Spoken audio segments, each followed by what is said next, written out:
everyone, this is Cheryl and welcome to my sewing room.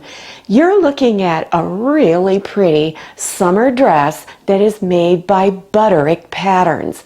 This is part of their See Sew beginners line of patterns. So it's perfect for those of you who want to learn how to make clothing. So I'm really excited to show this dress to you. So let's get started. Before I get started, I just want to mention one thing. If you have never read a clothing pattern before, then I highly recommend you watch my video, How to Read a Pattern.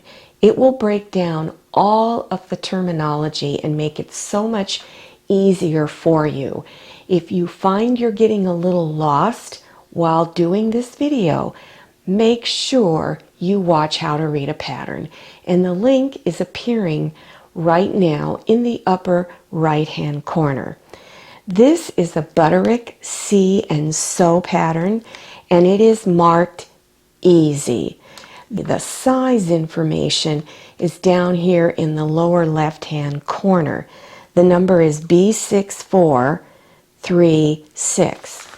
On the back up here at the top is the size information. So measure your body and determine which one of these will fit you. In this area here is the amount of yardage you will need. My fabric is 60 inches wide. So the layout I'm going to use is this one right here, and it's for 60-inch wide fabric, sizes extra small through medium. I'm going to be using pieces 1, 2, 4, and 5. Number 3 is the pockets, and I'm not going to be putting pockets on my dress, but it's pretty straightforward how to make them, so I don't think you'll have any difficulty adding the pockets if you want to. My fabric, I've laid out mine just a little differently, and it was only because I altered the pattern and because my dress needed to be considerably shorter, and this pattern here was a lot longer. So here is the suggested layout. You'll notice that there's two pieces that are long and skinny. Those are cut on the bias, so it will tell you in here how to lay them out. This area right here is where you would make the adjustment on your length. And I did have to adjust mine. I had to shorten mine by at least 2 inches. Then there's 2 other lines you need to pay attention to, and that's this one here. So for view B, you need to use this line for laying it out on your fabric. The lines here means the grain line. So in other words, you're going to lay your fabric out either north and south, and over here on this one up here, it's east and west. This line here is for view A. So I highlighted this one so I wouldn't get confused. Your other 2 pieces, the long and skinny pieces that are on your pattern here, you'll see there's 2 pieces, 4 and 5. These are the ones you lay out on the bias, and there will be a little grain line on those also. I recommend laying your fabric out on utility tables. So if you have some of those little inexpensive fold-up utility tables, it's a lot easier than getting down on the floor and laying your fabric out. But if you don't have access to that, then I recommend you do it on tile floor and not carpeting, because if you're pinning the fabric to the pattern, you're going to wind up pinning the carpet in. So I've laid mine out on my craft table, and you'll notice I have these little weights holding it down. It's because I don't like to pin, and I'm also going to use my rotary cutter. So go ahead, lay out your pattern, either pin it or weight it down and cut it out. Don't forget to mark on your fabric these little areas right here, and this helps you to match your pieces together in case you forgot. So I'm just using a fabric marker, And because there's 3 of these, I'm just going to do 3 little marks like that. I'm not going to do any special cutting. And then I'll go over to the other side and do the same thing. 3 little marks near the edge of the fabric. On this particular dress, when you're wearing it, the seam on the back part of the dress will show through. So I want my seam to look as neat as possible. So the instructions just have you doing a regular 5/8 inch seam, and they don't tell you how to finish off your edges. So because of this seam showing, I'm going to do a French seam. The French seam will look really nice. It can still be seen, but it'll look very clean looking. Right now I have my fabric here for the front of the dress. Normally when you start stitching a standard seam, you bring the front sides of your fabric together and do a 5/8 inch seam. In a French seam, you do just the reverse. You bring the back sides of the fabric together. So this is the center seam right here.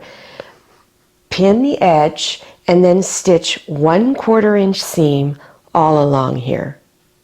If you're working with fabric that frays a lot, you may want to do this next step, and that is trimming the seam down now to about 1/8 of an inch wide. So you could use scissors or a rotary cutter and just cut a little bit off of your seam. Now bring the front sides of your fabric together at that seam. So just flip it all around. So now you are looking at the back side of your fabric and you want to pin your seam. It's going to look like this. You're going to see a seam down there right on the center fold there. Now stitch a 3/8 inch wide seam all along that edge. So here is the seam from the back side, and you can see how clean it looks. And when you open it to the front, it looks just like there's a regular seam there. But because this dress has that one part, that sort of a cape hemline that hangs down, when they see that seam, it's going to look very clean and very professional. Now take your 2 pieces for the back and stitch that center seam together the same way that you did this one. Remember, bring the front sides of the fabric facing out so the back sides of your fabric are together. Next step is to stitch the shoulder seams together. So you're going to take the back and the front sections and bring them together. We're going to do French seams up here too. So bring the back sides of the fabric together. Go ahead and pin your shoulder seams together. Make sure you get everything lined up straight so it turns out really pretty. And then stitch a 1/4 inch seam on both shoulders.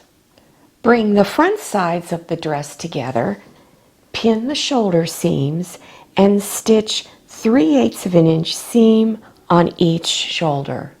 Press both shoulder seams going to the back section of the dress. I'm going to do the neckline and armholes differently than what the pattern instructions say. You can still do it the way the pattern instructions if you prefer that method. The method I'm going to show you is going to completely cover the raw edges.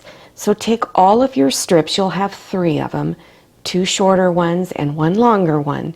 Fold them with bringing the back sides together, fold it in half, and press all the way down the full length of the strip. Then unfold, bring the raw edges in towards the center, and fold all the way down the full length. Take the other side and fold it in and press the full length. Then fold it in half Again, just to get that center crease back in there. Here is the neckline. This is the back of my dress. This is the area you're going to start in. So take your binding strip and bring front sides together. And you're going to pin it around the neckline. From the center seam, I went over about 2 to 3 inches and began to pin, continued pinning, and then I stopped another 2 or so inches from the center seam. Then stitch, and stitch right over that pressed line that you have there, that little press folded area, and stitch all the way around and stop here. Take the binding strip ends and fold them the way they were pressed and overlap. So now they're here like this, and you're going to overlap it by about 1/4 of an inch. And it's always better to cut it a little bit longer if you're not sure what 1/4 inch looks like, but you should measure if you do not know. Then cut that longest one off. So when you're done, you have a little bit of an overlap.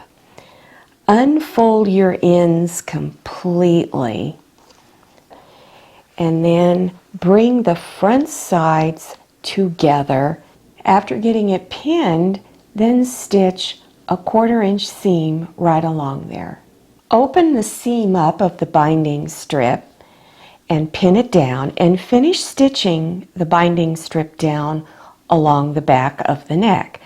Then going around the entire seam edge, take a small pair of scissors and go right in and do these little clips all the way around the neckline. And be careful not to cut into your stitch line. I have the back side of the fabric facing up now. Take the binding strip and you're going to fold it back where you pressed it, there, and then now fold it over the seam. And you'll see that those raw edges are completely covered now. Pull this folded line right here, slightly past your stitch line, and pin it down.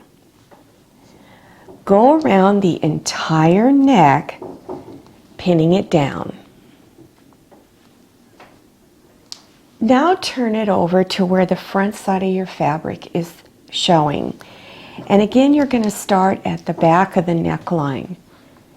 Stitch just above the stitch line here. So you're stitching on top of this bias strip fabric, and then stitch all the way around the entire neckline, stitching just above your seam line there.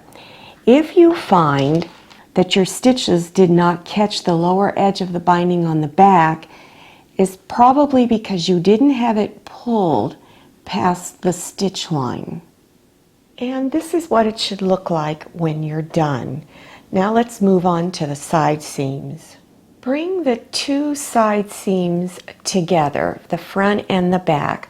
Do the French seams on your side seams. So remember, bring the back sides of the fabric together, stitch a 1/4 inch seam, turn it inside out, and then do your 3/8 inch seam. Put your bias strips on the 2 armholes.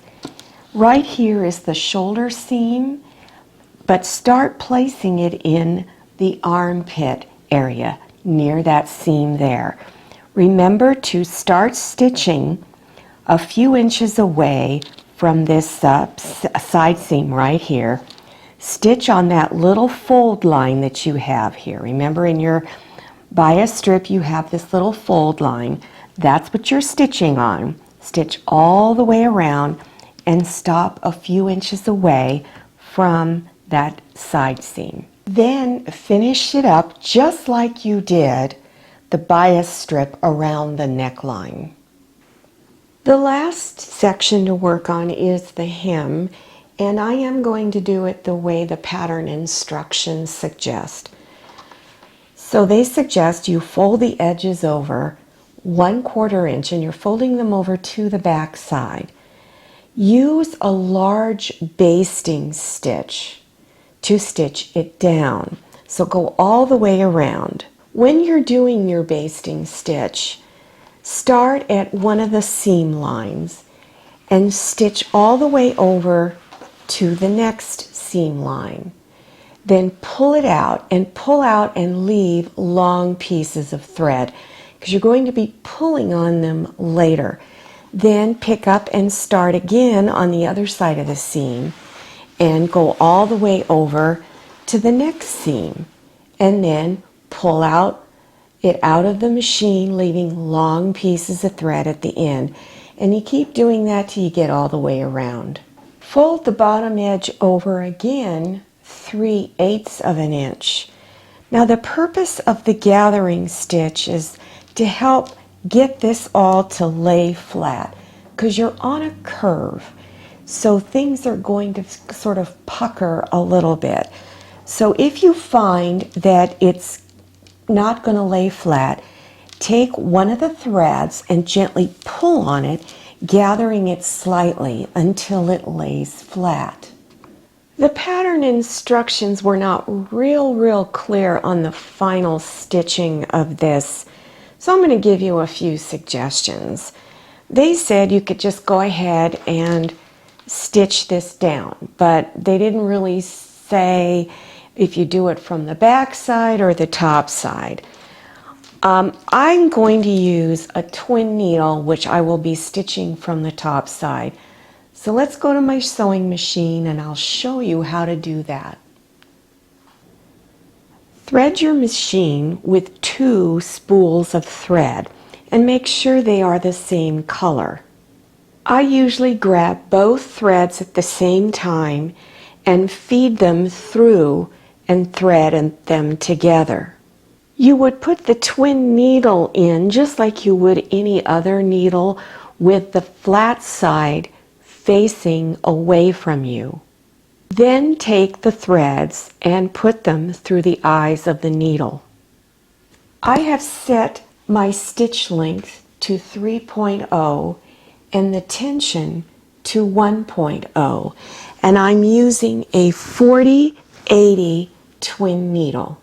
I always do a little locking stitch when I first start. On my baby lock I have one, and I just push it and it does about 4 stitches in place. I can see where the edge here is right through the fabric. I can also feel it. So I'm going to keep this one side of my foot right up against it and just stitch around.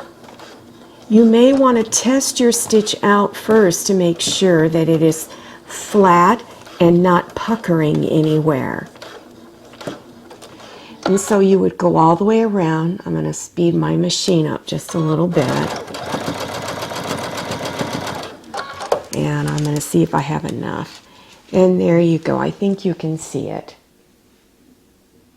For more beginners clothing projects and other types of sewing, play this video until a green screen appears and then click on the links. I hope this video was helpful to you. Now, if you like this video, please click on the old thumbs up button, and also click on share to share this video with your friends. And if you haven't subscribed yet, click on that red subscribe button down there in the lower right hand corner of your screen. Then enter your email address and then click on the little bell so that you receive email notifications. If you're not receiving the email notifications, then you need to go to your cell phone or your iPad or tablet and go into settings, look for notifications button and push it to on. Then you'll start receiving the notifications. I'm Cheryl. This is Manny. So glad you came to my sewing room. We'll see you next time, and happy sewing.